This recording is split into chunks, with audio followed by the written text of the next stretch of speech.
जय परशुराम। मनुष्य को जीवन में अधिकांशतः लोगों की शिकायत, हमें सफलता प्राप्त नहीं हो रही।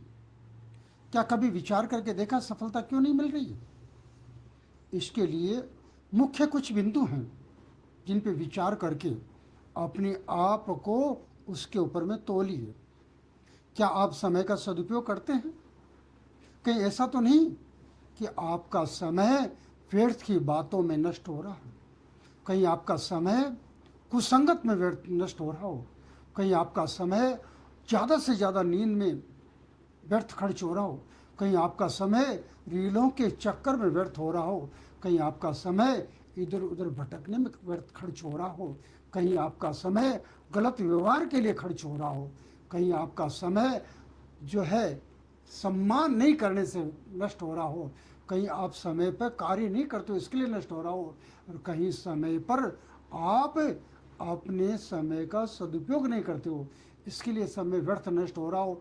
कहीं ऐसा तो नहीं कि आपने समय पे मेहनत नहीं की?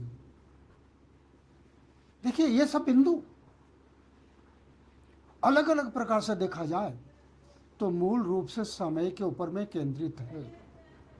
आपके जीवन का एकमात्र सफलता का बिंदु, सफलता का आधार, सफलता का केंद्र केवल और केवल समय के सदुपयोग से है। दूसरा, आपको अपने बड़े बुजुर्गों से, अपने गुरुदेव से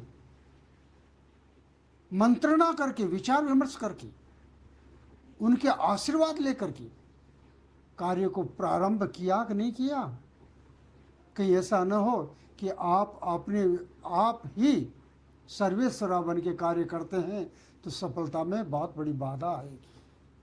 इसीलिए जीवन में समय का सदुपयोग, बुजुर्गों का आशीर्वाद और तीसरा मुख्य पॉइंट बिंदु है, आपने अपनी संस्कृति के अनुसार, वेद पुराणों के अनुसार, कुल मर्यादा के अनुसार, राष्ट्र के अनुसार अपना लक्ष्य निर्धारित किया या नहीं किया?